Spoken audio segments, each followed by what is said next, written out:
En el libro del Apocalipsis, capítulo 20. Apocalipsis, capítulo 20, versículos del 11 al 15.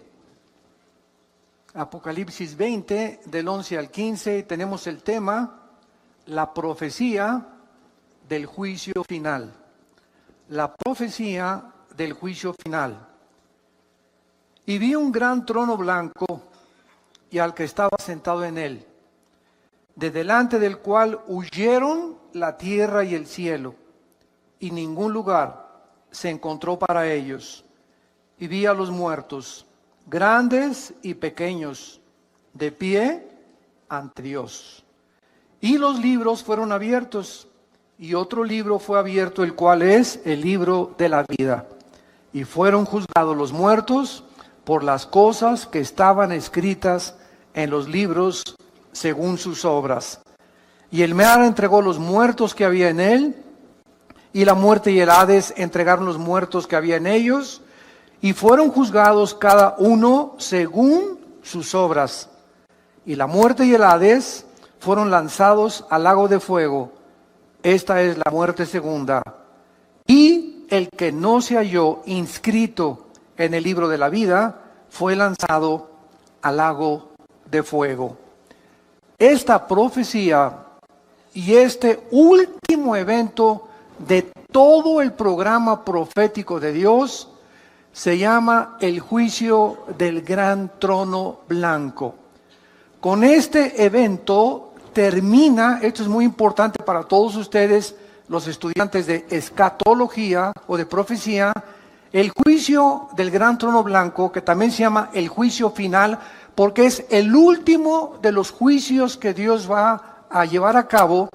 Y en este juicio van a estar únicamente los no creyentes, los no salvos, todas aquellas millones de personas que rechazaron el evangelio de la gracia de Dios estarán en este juicio. Y después de este juicio, entramos al reino eterno de Dios. Este juicio va a ser después del reino milenial.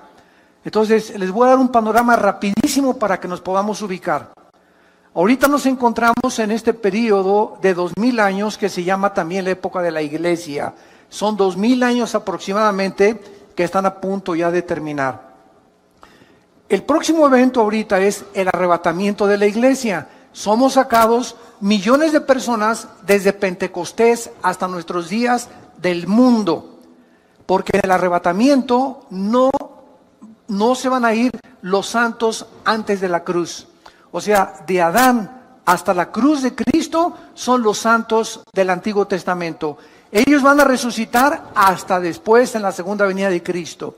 Entonces, en el arrebatamiento es del Pentecostés, Hechos capítulo 2, hasta que Jesús venga por nosotros, solamente los que estamos en Cristo. El arrebatamiento es para la iglesia. La iglesia no existía en el Antiguo Testamento. Síganme con mucho cuidado.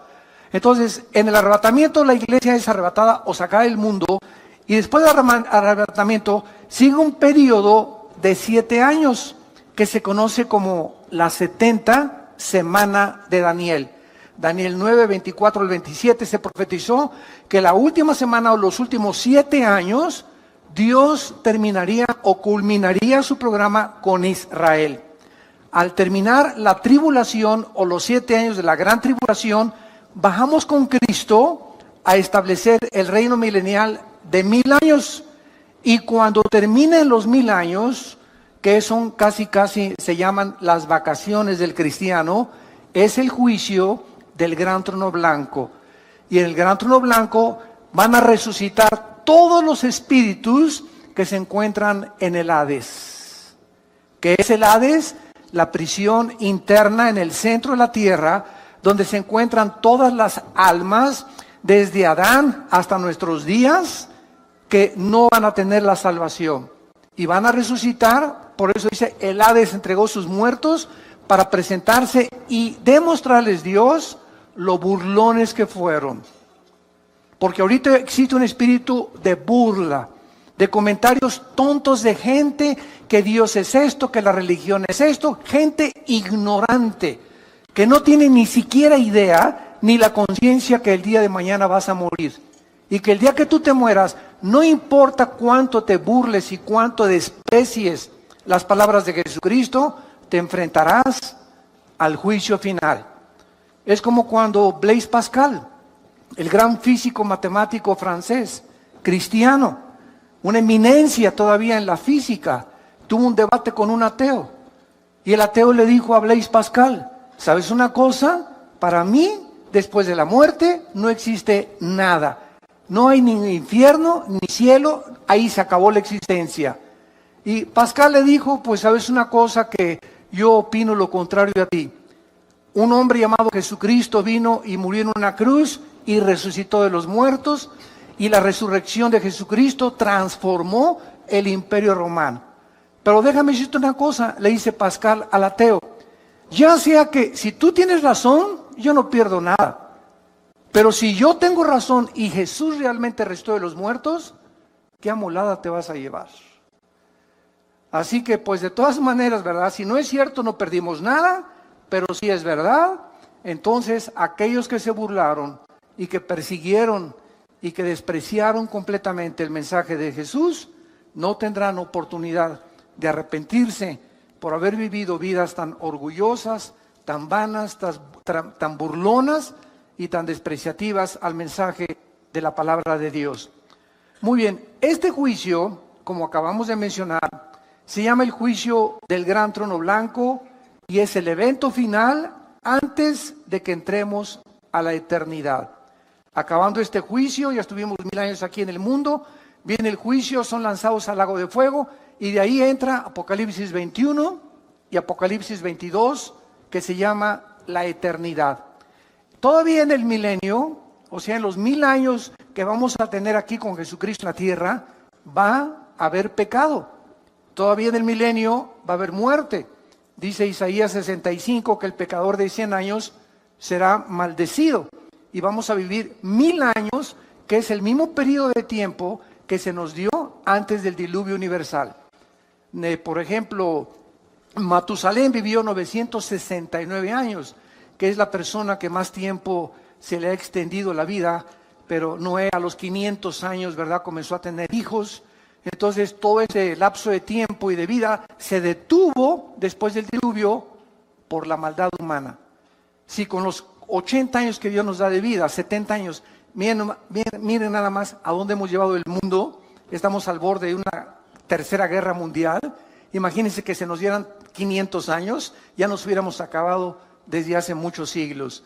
Entonces, el hecho que Dios haya reducido el lapso de la vida humana fue un acto de la misericordia de Dios para poder perpetuar más la vida de los seres humanos. Muy bien, vamos a ver en primer lugar, en este juicio, quiénes van a ser los participantes.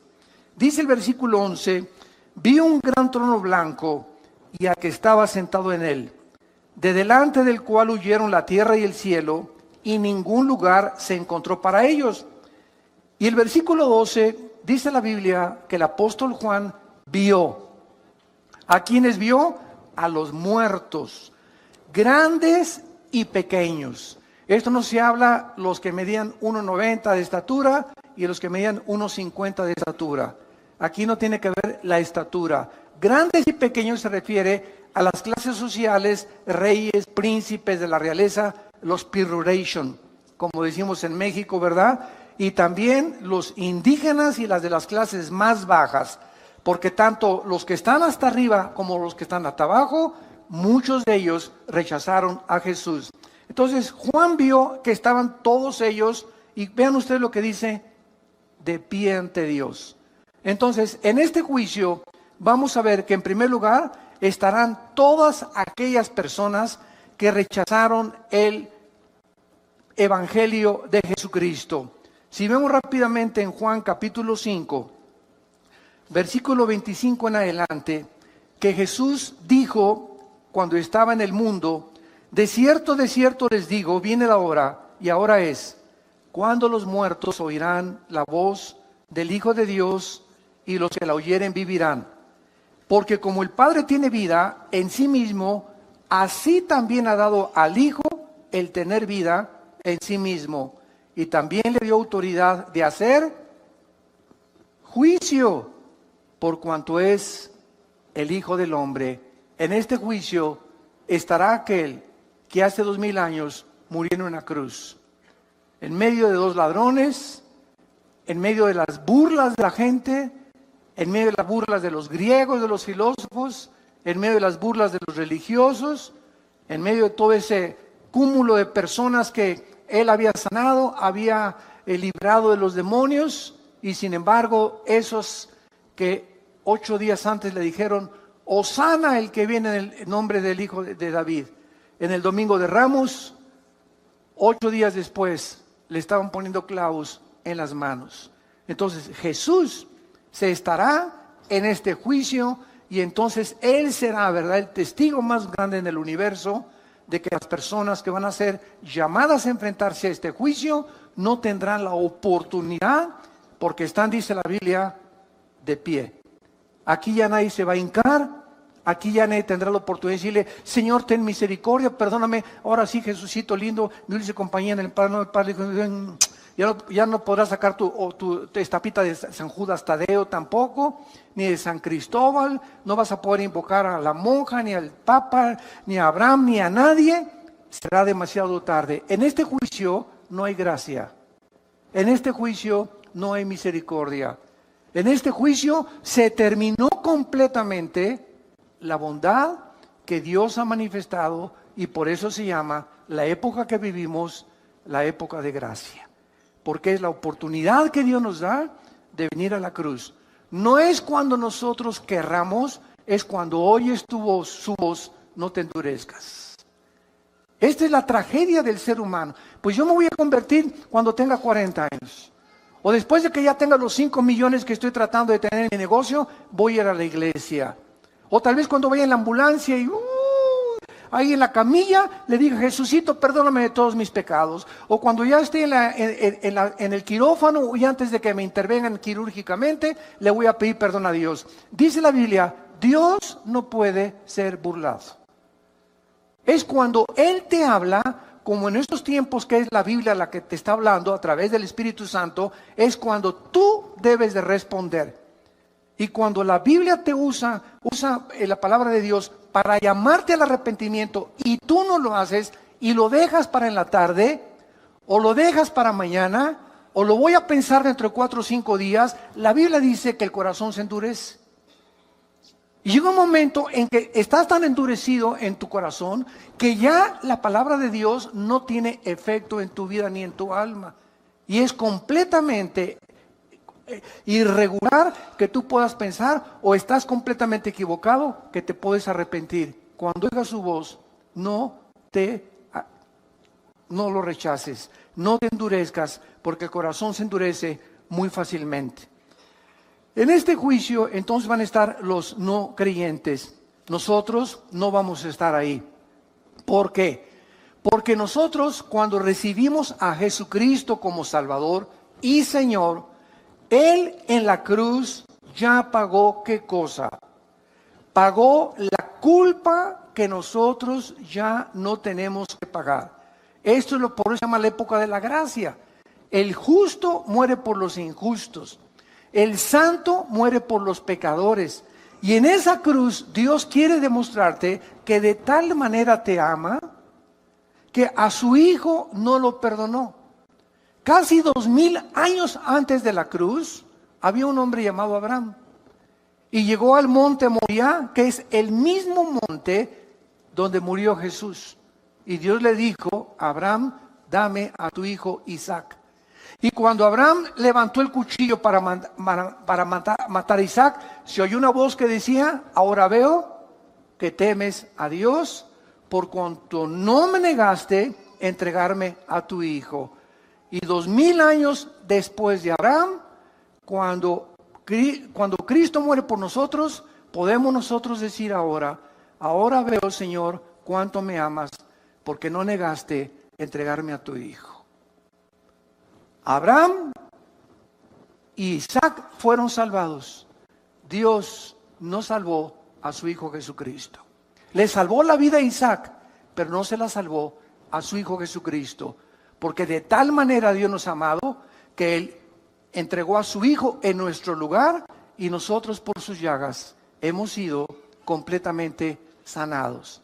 Entonces, cuando una persona recibe a Jesucristo, Dios lo declara justo. Se llama la justificación. La justificación nos libra completamente de la condenación eterna. Después de la justificación viene la santificación, que es el proceso a través del cual estamos siendo librados del poder del pecado. Y después viene la santificación, donde seremos libres del poder del pecado cuando resucitemos. A ver si lo pueden apuntar. Justificación, santificación, glorificación. Son las 3 etapas de la salvación. Justificación, fuimos libres de la condenación del pecado.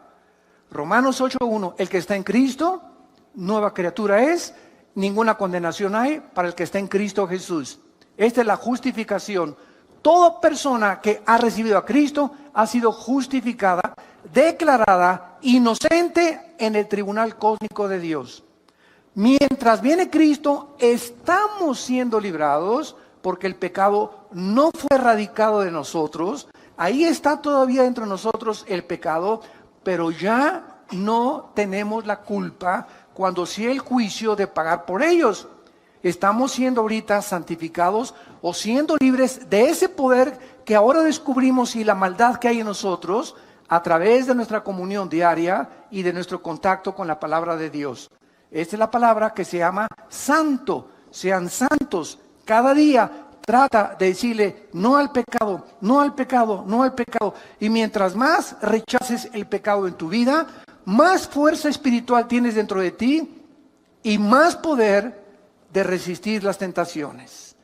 Todos aquellos que, pues ya caí otra vez en la tentación de la pornografía, y ya caí en la tentación del adulterio, y ya me acosté con mi novia y con mi novio, y ya otra vez volví a prender el cigarro, y ya me estoy emborrachando otra vez. ¿Por qué esa gente dice, ya volví a caer? Simplemente ve la semana pasada, las 3 semanas anteriores, o el mes antes a que tú has caído, cómo estuvo tu relación con Dios.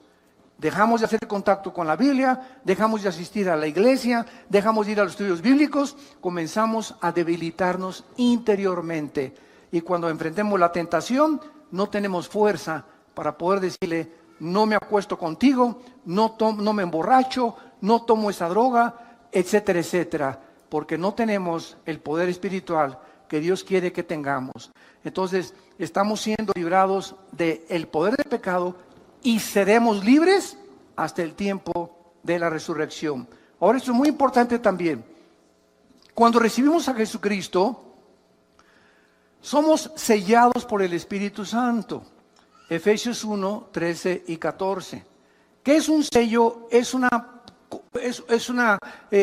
espiritual, una impregnación que nos hace Dios con su Espíritu, que significa que le pertenecemos y que nos cuida.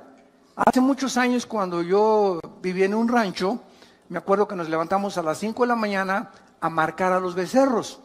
Entonces, a las 5:30 de la mañana, agarramos un fierro calientísimo que lo poníamos ahí a calentar, y agarramos el becerrito o a la ternerita, y ¿qué le poníamos? La doble A, que era el símbolo, ¿verdad?, de la ganadería, o la S o el símbolo que sea. Y en ese momento ese becerrito crece y se hace vaca o se hace toro. Y si se brinca las trancas o se pierde y lo encuentra otro ganadero, ya no tiene por qué decir, ¿verdad?, es mío, porque está sellado, que implica propiedad y además protección. Los ganaderos honestos en aquel tiempo llegaban al rancho y, oiga, pues trae una troca, ¿verdad?, una pick-up, aquí nos encontramos la ternerita o la vaca y veo que trae el sello de su ganadería, y nos los devolvían, o hacíamos lo mismo nosotros cuando se pasaban a nuestro terreno. Entonces, el sello siempre implica protección. Cuando Dios nos sella, los demonios, porque nadie lo puede ver, hay muchos cristianos que no son cristianos. Y solamente los demonios y los ángeles a nuestro alrededor saben quiénes de nosotros somos verdaderamente sellados. Entonces, cuando estamos sellados, Dios nos sella para que los mismos demonios, mientras estoy cerca del Altísimo y habito cerca de sus alas, soy protegido de los demonios, porque los demonios saben quiénes tienen al Espíritu Santo. Entonces, este sello nos guarda y nos protege del mal mientras nos mantengamos en comunión con el Hijo de Dios. Número 2, cuando nacemos de nuevo o cuando recibimos a Cristo, en ese momento somos regenerados por el Espíritu Santo. En otras palabras, nuestra antigua vida es despertada, el foco que tenemos apagado con el cual nacimos, que es el Espíritu, se prende y comenzamos a venir a la Biblia y comienzo a entender la Biblia y algo de la Biblia me comienza a atraer, comienzo a tener hambre de la palabra de Dios porque he nacido espiritualmente. ¿Por qué? Porque he sido regenerado por el Espíritu de Dios. Y en tercer lugar, somos bautizados con el Espíritu Santo. Durante muchos años se estuvo pululando por ahí o propagando que esto yo le considero una herejía, de que, a ver, pásenle aquí los que no han recibido el bautismo del Espíritu Santo. Espérame tantito, la cristiandad no está dividida entre los que tienen el bautismo del Espíritu Santo y los que no tienen el bautismo del Espíritu Santo. Si no tienes el bautismo del Espíritu Santo, no formas parte del cuerpo de Cristo. Y si no formas parte del cuerpo de Cristo, no eres cristiano. Entonces, ¿cómo puedes decirme a mí que recibo a Cristo como un niño cuando nace, pues nació sin páncreas? O le faltan los pulmones. No nacimos incompletos. Dicen Colosenses 2 que estamos completos en Él. 1 Corintios 12:13, por un solo Espíritu fuimos todos bautizados y a todos se nos dio a beber del mismo Espíritu. No hay ningún cristiano que le falte nada. Dice 2 de Pedro capítulo 1, todas las cosas que pertenecen a la vida y a la piedad nos han sido dadas, pasado, pretérito. No nos falta nada más que crecer en la gracia y en el conocimiento de Dios. Entonces no puede haber cristianos que les falta algo. Y lo más grave fue cuando se llegó a enseñar y tienes que hablar en lenguas para dar evidencia que tienes al Espíritu Santo. Eso ya se convirtió en una herejía. ¿Por qué es una herejía? Porque el cristiano no es conocido por los dones, sino por el fruto. Los mormones hablan lenguas, los adventistas hablan lenguas, allá en las tribus de África hablan lenguas. Eso no es evidencia absolutamente de nada. La evidencia de que nosotros somos hijos de Dios es el fruto. Jesús dijo, por el fruto los conoceréis. No por los dones que pueden ser falsificados. Entonces esto es muy importante para que no tomemos 2 o 3 eventos en el libro de los Hechos y armemos una doctrina que porque en el libro de los Hechos unos creyeron y no habían recibido el Espíritu Santo, sea un patrón en el cual todos tienen que seguir. El libro de los Hechos es un libro narrativo, histórico, que cuenta la transición entre el judaísmo y el cristianismo. Y se necesitaban evidencias físicas porque aún no podían los cristianos entender porque las epístolas no habían sido escritas.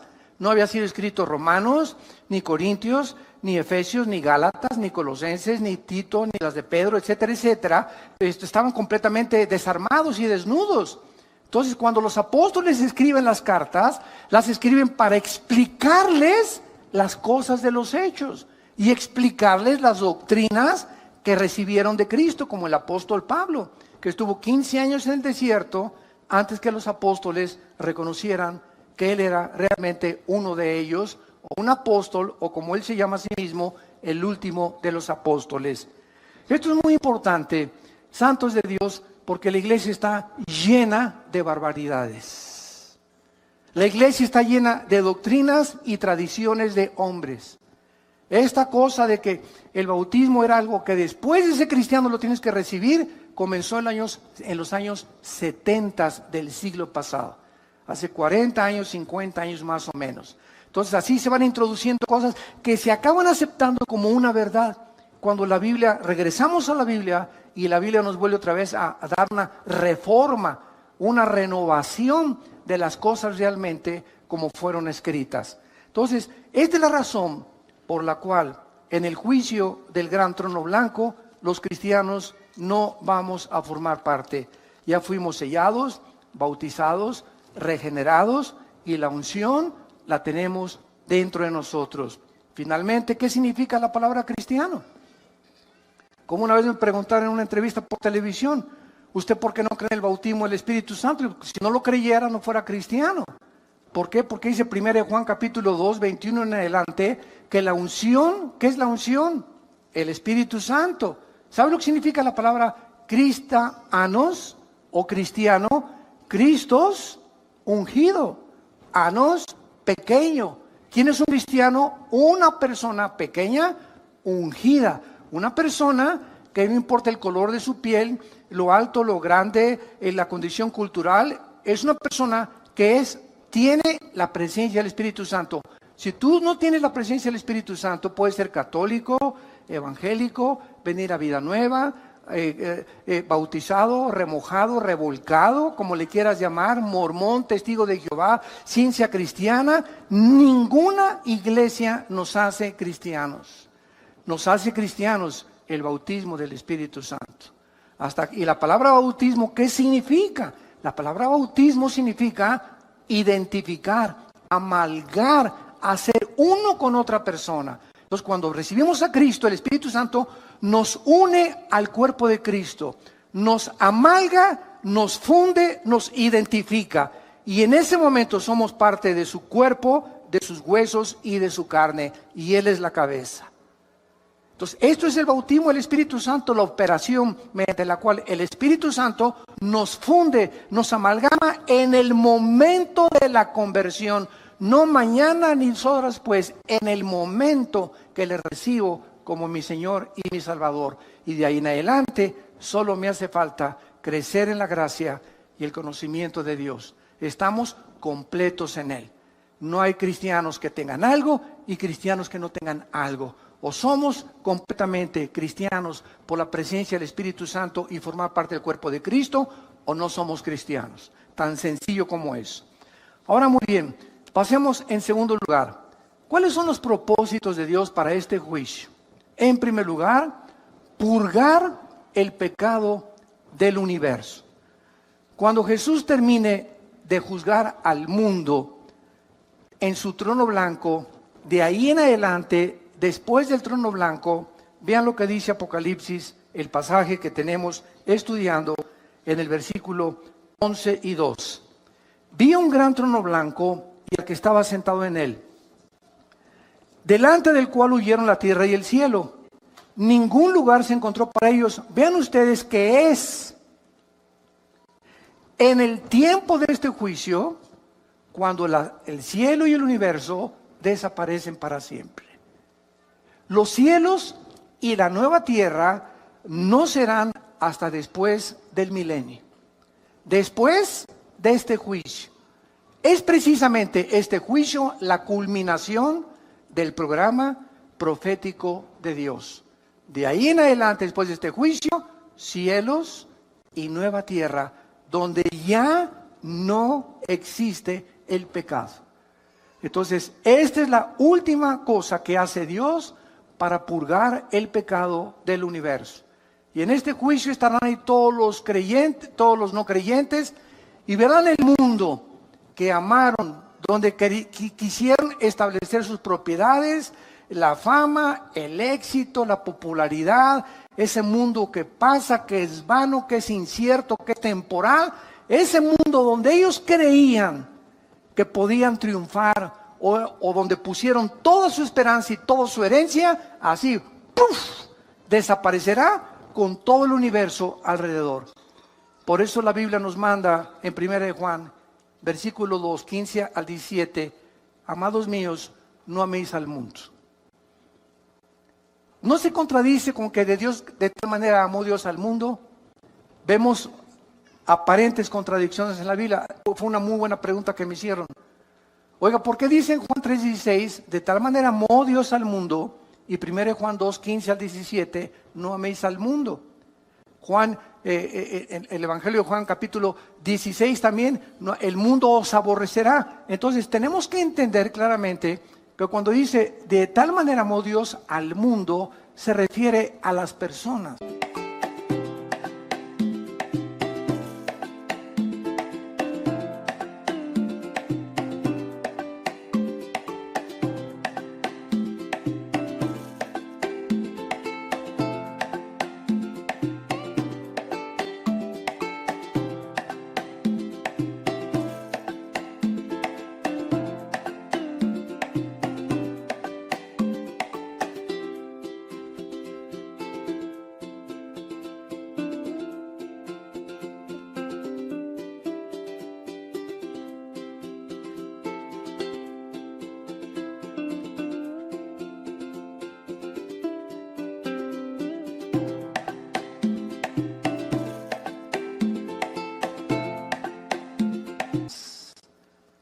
Y cuando dice la Biblia, no améis al mundo, se refiere a lo que Satanás le ofreció a Cristo. En Mateo capítulo 4, te ofrezco el mundo con su gloria, y la fama, y el poder, y el éxito, y el dinero, y todo. Tú no importa sobre quién pases, si quieres llegar a la cima y ser presidente o diputado o tener una compañía o ser el mejor deportista o el mejor cantante. ¿Sabes una cosa? Que no te importe nada. Vende tu alma al diablo. Acepte el dinero que te estoy dando. El éxito y la popularidad que te voy a dar es lo que tú necesitas. Eso es el mundo. Los deseos de la carne, los deseos de los ojos y la vanagloria de la vida. Lo que el mundo nos quiere ofrecer es lo que nos manda Cristo, que no amemos. No nos vayamos con la finta. El mundo es como un espejismo que nos promete esto. Sin embargo, cuando es como un regalo, hace mucho oí ese ejemplo, es como un regalo envuelto con muchos moños y de repente abro el regalo, qué bonito regalo, y le quito los moños y descubro que está vacío. No hay nada ahí. Así es el pecado. Participas del pecado, pruebas del pecado, y cuando lo experimentas el pecado, te das cuenta que no hay nada que te haya podido llenar. Sigues más frustrado, más amargado, más desilusionado, porque ese vacío solo lo puede llenar el Hijo de Dios. La mujer samaritana, la chulis, llevaba 5 maridos. Juan capítulo 4. ¿Y qué estaba buscando esta mujer? No ha cambiado la cultura, lo que en el siglo XXI siguen buscando artistas y no artistas, etcétera. Miss México, Miss Guerrero, Miss Universo, y la señora de por acá, la señora de Polanco, la señora de Tlalnepantla, la señora de La Lerma, la señora de Metepec, la señora de Toluca. Miles de mujeres están buscando y miles de hombres también. ¿Qué cosa? Pues Sancho Panza, tienes panza de Sancho Panza, ya no me satisface, voy a buscar otro hombre. Y voy a buscar otro hombre. Voy a buscar a alguien que me haga feliz. Pues esta señora ya tiene cara de Tonina Jackson, ¿verdad? Pues la voy a cambiar ya. Y voy a buscar a alguien más bonita. Y así hay personas, un divorcio, 2, 3, 4, 5, 6. Esta mujer llevaba 5 divorcios. ¿Por qué? Dice la Biblia que era una mujer inmoral. Era una mujer que quería encontrar en los hombres, descubrir un hombre que le hiciera feliz. Y Jesús le dijo, puedes seguir con esa misma trayectoria. Casarte con el 6, con el 7, con el 8 y vas a llegar a donde llegó la gran artista de cine de Hollywood, Elizabeth Taylor, que rompió el récord con 9 mariditos, la chulis. 9 maridos, uno tras otro, tras otro. Era tan bonita y tan preciosa esa artista que a ningún hombre con el cual se casó creyó que lo merecía. No, yo merezco un mejor otro príncipe, yo merezco un rey, yo merezco estas cosas. Sé con artistas, con escritores, etcétera, etcétera. Y murió, ¿verdad?, en la soledad con otra gran artista, Marilyn Monroe. Otra artista de Hollywood también, ¿verdad? Buscando en la fama y todo, la encuentran en su cama, suicidada por una sobredosis de drogas. Y así podríamos continuar de tanta gente que cree que en los hombres, en las mujeres, en el sexo, en el dinero, en el éxito, en la fama, en la popularidad, se encuentra el propósito y la razón por la cual Dios nos creó al mundo. Todas estas cosas le dijo Dios a la mujer samaritana: de esa agua vuelve a beber y volverás a tener sed. Mas el agua que yo te ofrezco será una fuente de agua viva que salte.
Para vida eterna. Solo Jesús, lo que Él nos ofrece, verdaderamente nos va a satisfacer y nos va a llenar. Mientras tú no estás a Jesús, estás abriendo pozos con agua podrida, con agua echada a perder.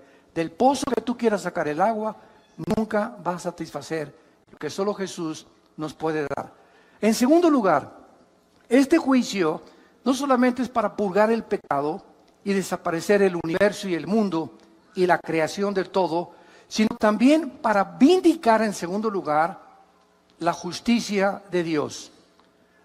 Puesto que los juicios de Dios jamás son arbitrarios ni injustos, las personas que están en este juicio, vean ustedes el versículo 12 de Apocalipsis 20, serán juzgadas por las cosas que estaban escritas según sus obras. Qué interesante es esta declaración. Qué paradójico. No somos salvados por las obras, ¿de acuerdo? Dice Efesios 2, 6 y 7, y 8 y 9, que no fuimos salvados por las obras, sino por la fe. Y es un don de Dios. Pero cuando tú te mueras, tus obras que no te salvaron serán usadas para juzgarte. Qué irónico. Mientras somos salvados no son por las obras, pero cuando mueras, las mismas obras que no te pudieron salvar serán usadas para tu juicio final. Y entonces todo lo que hiciste, y ahí podrá, ¿verdad?, llegar una persona y decirle, oiga, oye Jesucito lindo, pero fui bueno con mi esposa de vez en cuando y en Navidad le regalé dulce a los niños. Y entonces Jesús le va a decir lo que le dice el juez a un asesino. A ver, Pitirijas, pásale para adelante. Tiene 50 años de prisión. Y le contesta el Pitirijas al juez: oiga, señor juez, pero también soy buen esposo y le di dulce a los niños y construí 3 asilos. Y el juez le contesta: Pitirijas, pero no estás juzgado, no estás siendo juzgado por eso, estás siendo juzgado por el crimen que cometiste. Las buenas obras que tú hiciste no te son tomadas en cuenta, estás siendo juzgado no por lo que hiciste bueno, sino por lo que dejaste hacer al matar a una persona. Entonces nadie podrá en aquel tiempo con Dios decirle: es que hice un convento para las monjitas, acuérdate de eso, Jesús.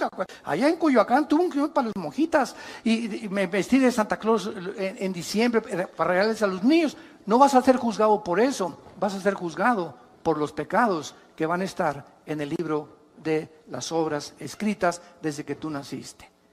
Y no habrá nada, absolutamente ningún abogado, por más dinero que hubieras tenido, que te pueda absolver.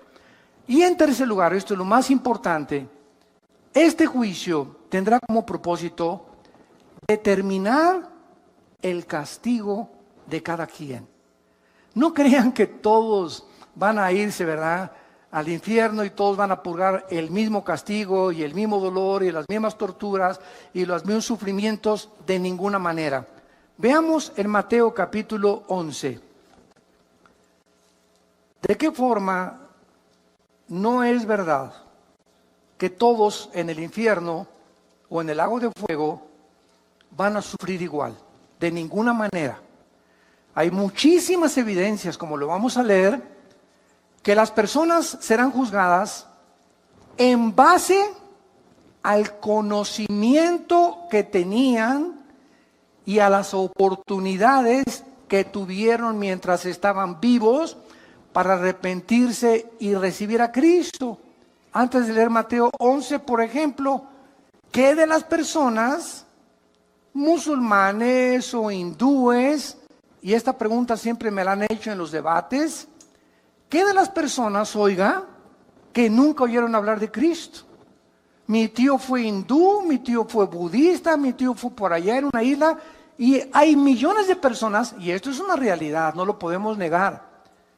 Todavía hay millones de personas en el mundo que nunca han oído hablar de Cristo.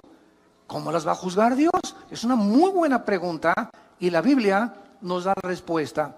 Pero lo vamos a ver después en Romanos 2. Veamos ahorita aquí en Mateo 11 y ahorita contestamos esa pregunta. Versículo 20. Mateo 11, versículo 20. Entonces, habla de Jesús, comenzó a reconvenir a las ciudades en las cuales había hecho muchos de sus milagros, porque no se habían arrepentido, diciendo, vean, ciudades donde vieron milagros y no se arrepintieron. ¡Ay de ti, Corazín! ¡Ay de ti, Betsaida! Porque si en Tiro y en Sidón se hubieran hecho los milagros que han sido hechos en vosotros, tiempo ha que se hubieran arrepentido en Sicilio y en ceniza. Por tanto, les digo que ¿cuándo es ese día del juicio? El que estamos estudiando del gran trono blanco en Apocalipsis 20, del 11 al 15. En el día del juicio será, ¿qué cosa? Más tolerable el castigo para Tiro y para Sidón que para ustedes. Jesús...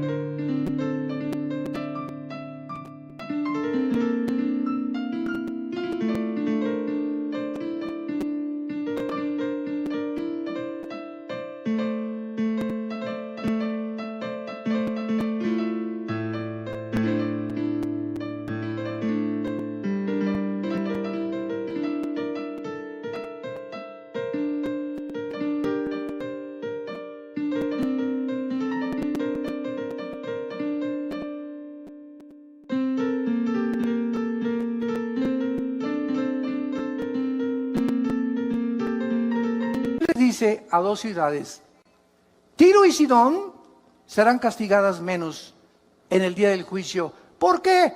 Porque en Tiro y Sidón no hice los milagros que hice con ustedes. Mientras más milagros veas y mientras más oigas, y más te endurezcas, más grande será tu castigo.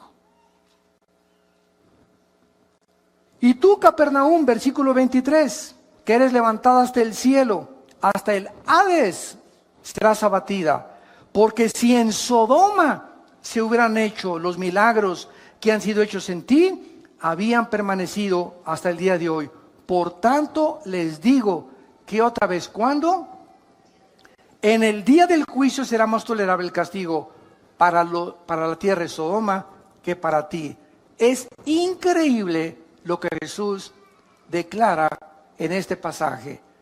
Los sodomitas, que eran homosexuales, recibirán mucho menos castigo que los habitantes de Capernaum. ¿Por qué? Porque los sodomitas nunca vieron a Jesús.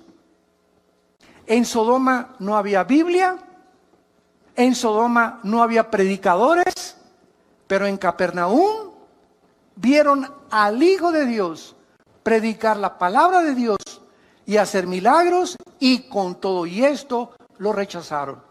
Entonces, Dios es un Dios justo, no puede castigar a aquel a quien le haya dado más evidencias de la existencia de Dios, de aquellos que nunca han tenido la evidencia de que Dios existe, más que desde luego en el universo. Y vamos a ver la respuesta que nos quedó pendiente de qué será de todas aquellas personas que realmente nunca conocieron a Dios. A esas personas, lo voy a contar ahorita, vean Romanos capítulo 2, vamos para allá. Esas personas yo siempre les digo, mira, no te preocupes por Chencho y por Chencha y por Pancho y por Pancha. ¿Y qué de mi mamá? ¿Y qué de mi papá, que era católico? ¿Y qué de mi abuelita, que nunca yo? ¿Se van a ir al infierno? ¿Sabes una cosa? Preocúpate por ti. Preocúpate por tu condición, no te preocupes por los demás. Dios es un Dios justo y sabio. Él no va a juzgar ni a castigar a nadie que no lo merezca. Preocupémonos por la condición de nosotros. En Romanos capítulo 2, el apóstol Pablo, de una forma magistral, describe claramente esta incógnita que existe y que la Biblia nos revela. Versículo 12 en adelante. Porque todos los que sin ley han pecado, sin ley también perecerán. Y todos los que bajo la ley han pecado, por la ley serán juzgados. Porque no son los oidores de la ley los justos ante Dios, sino los hacedores de la ley serán justificados. Porque cuando los gentiles que no tienen ley hacen por naturaleza lo que es de la ley, estos, aunque no tengan ley, son ley para sí mismos, mostrando la obra de la ley escrita en sus corazones, dando testimonio su conciencia y acusándoles o defendiéndoles sus razonamientos en el día en que Dios juzgará por Jesucristo los secretos de los hombres. Vean lo que acaba Pablo de explicarnos. Nada más hay dos tipos de personas que han nacido en este mundo. Los que hemos tenido el privilegio, y acordémonos que después del privilegio vienen las responsabilidades, ¿verdad? Los que tenemos la oportunidad de haber tenido padres.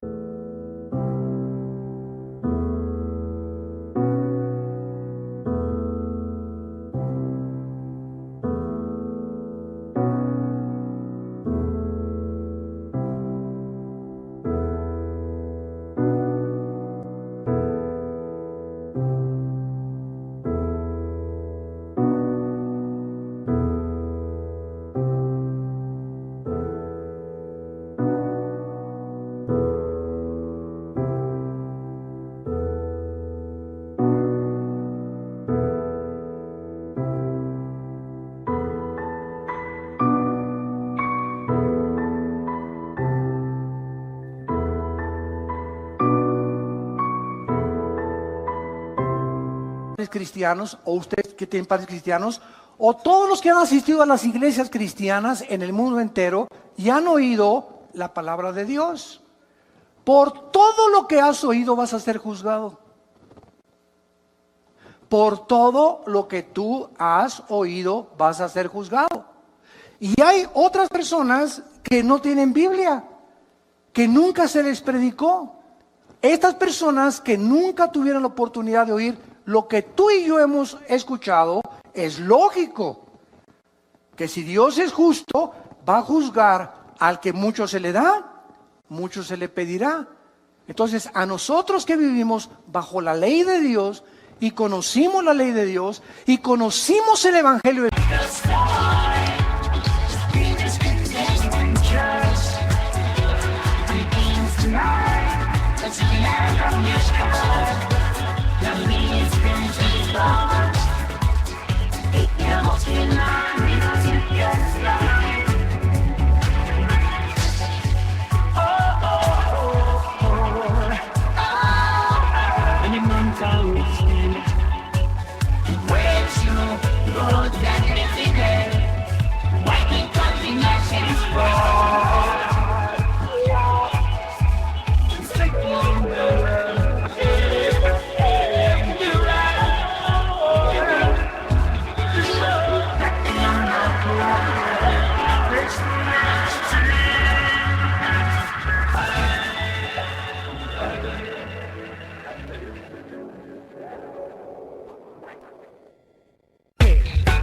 su gracia nos va a pedir 50 veces más que las personas que jamás oyeron de Dios ni de Cristo. Muy bien, ¿qué parámetro va a usar Dios con estas personas que nunca tuvieron Biblia ni oyeron de Cristo? Sus conciencias. ¿Qué es la conciencia? Con dentro, ciencia, conocimiento. Es un conocimiento interno que los aztecas, los chichimecas, los náhuatls, los aucas en el Ecuador y las tribus que tú me quieras mencionar en el mundo entero, por más salvajes desde que comenzó la humanidad y por más alejados de cualquier civilización, todos los seres humanos sabemos que matar es malo.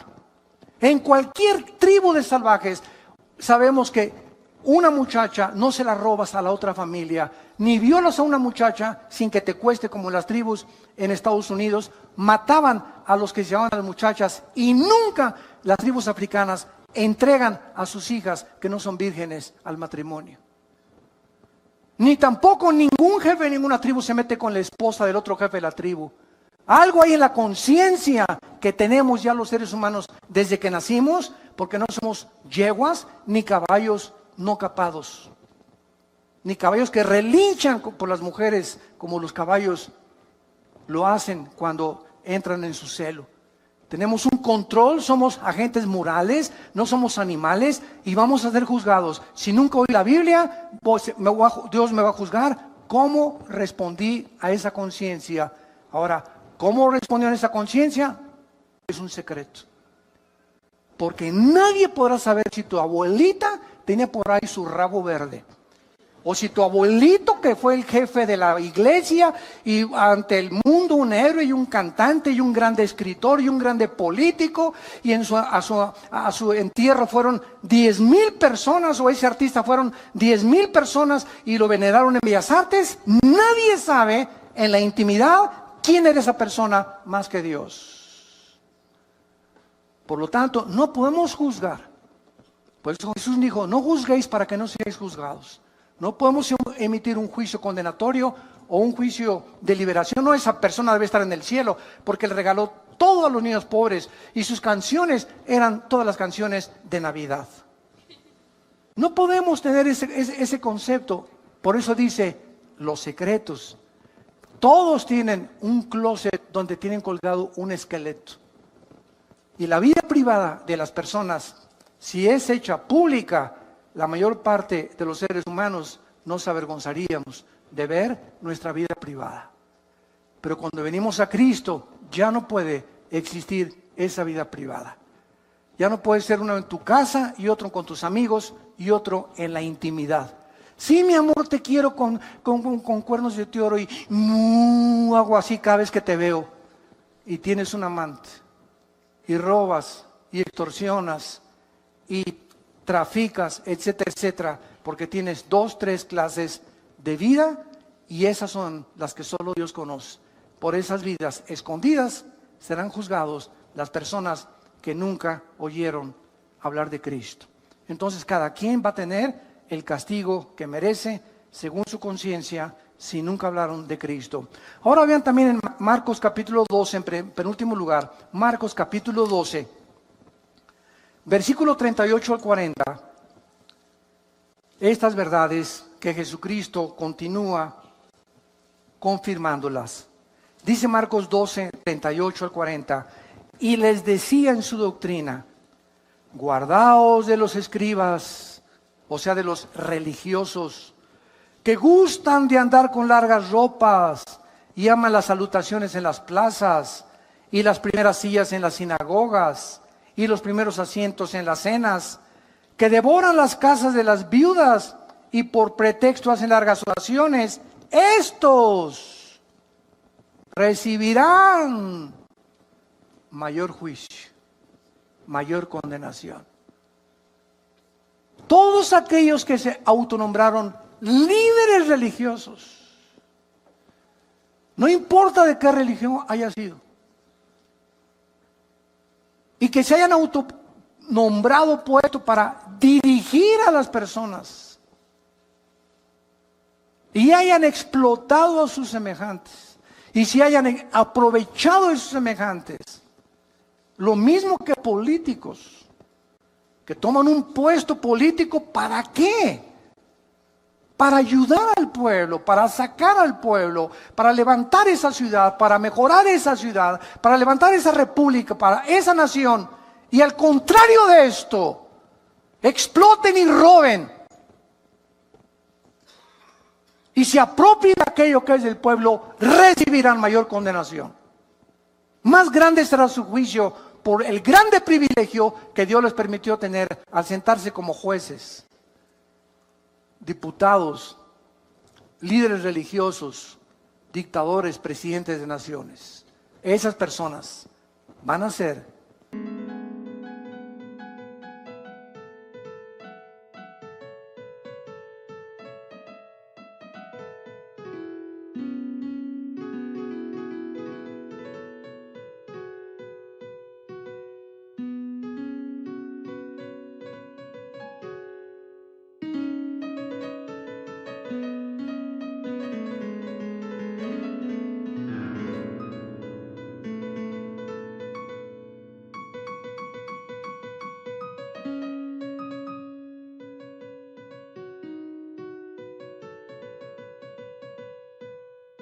las más grandes condenadas. Entonces nos damos cuenta que en este juicio, vamos a ver tus obras. Te puse de presidente, cantante, te di dinero. ¿Qué hiciste con el dinero que te di? ¿Qué hiciste con la belleza que te di? ¿Qué hiciste con los dones musicales que te di? Todo saldrá a la luz. Lo que hiciste y lo que dejaste de hacer. Todas las obras serán juzgadas por aquel que conoce las intenciones y los pensamientos de nuestros corazones. No habrá nadie que se escape, ni Dios no podrá juzgar a nadie que no lo merezca. Oremos. Padre, te damos gracias en esta mañana por tu palabra, porque eres un Dios justo, que nos diste a tu Hijo. Nadie podrá en ese día declararse inocente, porque tú declararás ante la presencia de tus santos ángeles, de tus querubines y de la misma iglesia que somos nosotros, que dice 1 Corintios 6 que vamos a ser testigos en ese juicio como un gran jurado. Nadie podrá en ese momento llamarle a Dios injusto. Él pagará a cada quien según las obras, pensamientos que haya hecho mientras estábamos en el cuerpo. Y el mar entregará a todos los muertos que murieron en el mar. Todos los que están en las tumbas saldrán, los que se hallen en el Hades, y serán juzgados según sus obras. Y esta es la segunda muerte. Si hay una segunda muerte, es que hubo una primera muerte. La primera muerte es la física, la segunda muerte, la muerte eterna, la eterna separación del Creador de los cielos y la tierra. Y Dios en esta mañana te habla y te invita a que vengas a la cruz, a que le abras tu corazón a Jesús, a que encuentres en Él la satisfacción que tu alma ha estado buscando en tantas cosas que no son Él.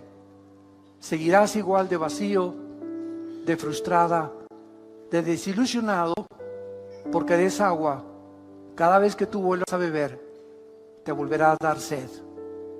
¿Qué tengo que hacer? Me preguntarás esta mañana para abrirle mi corazón a Jesús. Arrepiéntete de tu vida. Arrepiéntete de tus pecados. ¿Qué significa arrepentirse? Ir en el camino en el que tú estás ahorita, descubrir que tu camino es un camino equivocado, que ya no puedes seguir caminando por ese camino y darte una vuelta de 180 grados e irte en dirección a Dios, regresar a tu Creador. Hay caminos que parecen derechos, pero su fin es camino de muerte. Vuélvete a Dios. Eso es lo que significa arrepentirse. Vuélvete a Dios. Date la media vuelta en tu vida y ven a Él. Abrázalo en esa cruz, porque con esa sangre que Él derramó, tus pecados y mis pecados son perdonados. Y dile con todo tu corazón, si lo quieres invitar en este momento a tu vida: te pido, Señor, perdón por mis pecados. Me doy la media vuelta de mi vida. Ya no quiero seguir caminando en el camino en el que me encuentro. Reconozco que soy pecador, pecadora, y que si tú no entras a mi vida y me das el poder de dejar el pecado, yo no lo podría hacer. Por eso vengo a ti, Jesús, para pedirte tu poder, tu perdón, para que tú me puedas, Señor, hacer la persona que tú quieres que yo sea. Te invito a mi corazón como mi Señor y mi Salvador, y te doy las gracias por tu muerte en mi lugar, en esa cruz. Amén. Amén y amén. Qué maravillosa es la palabra de Dios, ¿verdad? Qué linda es la palabra de Dios. Gracias a Dios por este libro. Y todos ustedes en esta mañana que han hecho esta oración por primera vez, ahí desde tu lugar, levanten la mano. Levanten la mano los que hicieron esta oración. Miren cuánta gente. Que Dios los bendiga. Que Dios los bendiga. Gracias a Dios. Gracias, que Dios te bendiga. Gracias, Señor. Gracias, que Dios te bendiga. Alguien más. Alguien más en esta mañana que no quiera salir por esa puerta como entraste. ¿Cuántos de ustedes entraron por esa puerta vacíos, buscando propósito, otros por curiosidad? No salgas como entraste. No sigas viviendo ni salgas a la calle con el corazón que tú tenías. Hoy te ofrece Dios el perdón de tus pecados. No lo rechaces. Tú no sabes si hoy es la última vez que Dios te ha hablado. Cuando oigas su voz, no lo rechaces. ¿Alguien más quiere levantar su mano? Alguien más y decirle: Señor, aquí está mi vida, te pido perdón. Gracias, que Dios te bendiga. Gracias. Alguien más. Gracias, que Dios la bendiga. Gracias, Señor.